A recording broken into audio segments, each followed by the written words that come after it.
Far out in the South Pacific, over 2,000 miles from the nearest continent, lies one of the most remote inhabited places on Earth. Rapa Nui, better known to the world as Easter Island. Isolated, windswept and shrouded in mystery, this island holds one of archaeology's most haunting questions. Who built the Moai statues, how were they moved, and what were they guarding? Scattered across the island are nearly 1,000 massive stone figures, the Moai. Towering up to 33 feet tall and weighing as much as 80 tons, they gaze inland, silent and unmoving, yet full of presence. For centuries they've stood as sentinels, carved from volcanic rock, their heads oversized, their expressions stoic, their backs turned to the sea. But what many people don't know is this: these so-called heads aren't just heads.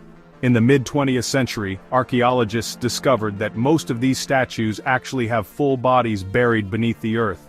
Elongated torsos, arms resting along the sides, hands carved delicately into the stone, the Moai are complete figures, standing upright in deep pits, as if slowly sinking into the land or maybe intentionally hidden. Why were they buried? Were they buried at all, or is this just the result of centuries of erosion and sediment buildup?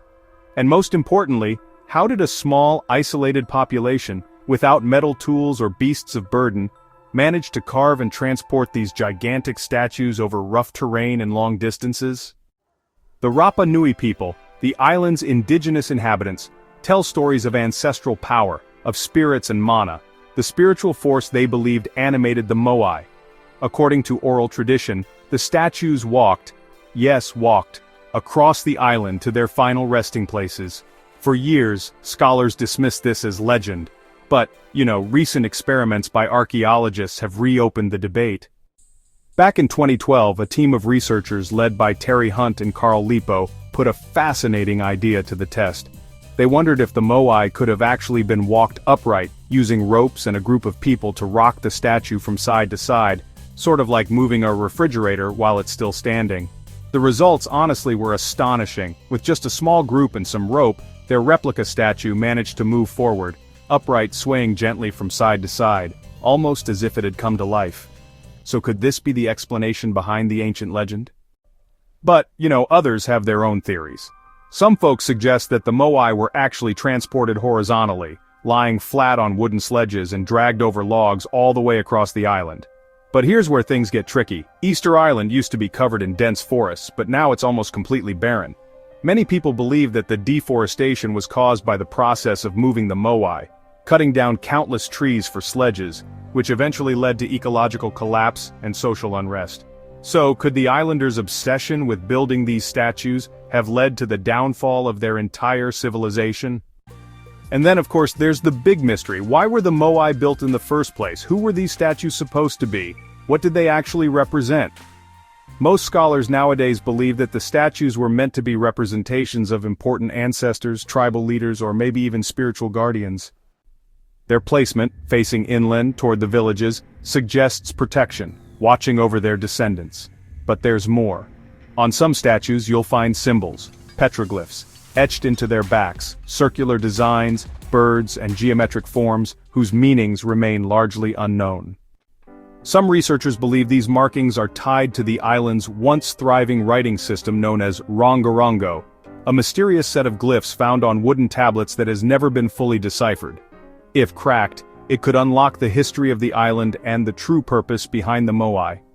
But almost all knowledge of Rongorongo was lost after European contact, when colonization, disease, and forced conversions erased much of Rapa Nui's cultural heritage. And what about the AHU? The stone platforms upon which many of the Moai stand. These aren't just bases, they are sacred ceremonial sites, often aligned with the stars and solar positions. Some believe the Moai, the AHU, and the island's entire layout reflect a deep astronomical knowledge, a cosmic map encoded in stone. The collapse of Easter Island civilization remains one of history's most debated mysteries. What happened to the Rapa Nui people? Did they destroy their own ecosystem? Were they devastated by European diseases and slavery? Or is there something deeper? Something still buried, like the bodies of the Moai themselves? Even today the island guards its secrets. Ground-penetrating radar has revealed underground chambers, ancient roads, and unexcavated statues still lying beneath the soil. Each discovery adds another piece to the puzzle. yet the full picture remains elusive. The Moai were not just monuments. They were part of a living, breathing cultural and spiritual system. They were built with faith, sweat, and possibly sacrifice. Whether they walked, were dragged, or moved by means we still don't understand, one thing is clear. The Moai of Easter Island are more than stones. They are echoes of belief, of power, and of mystery. So the next time you see one of those giant stone faces, staring into the sky from a lonely island in the Pacific, ask yourself, what were they watching? What were they guarding? And what stories still lie buried beneath their feet? This is Digging the Unknown.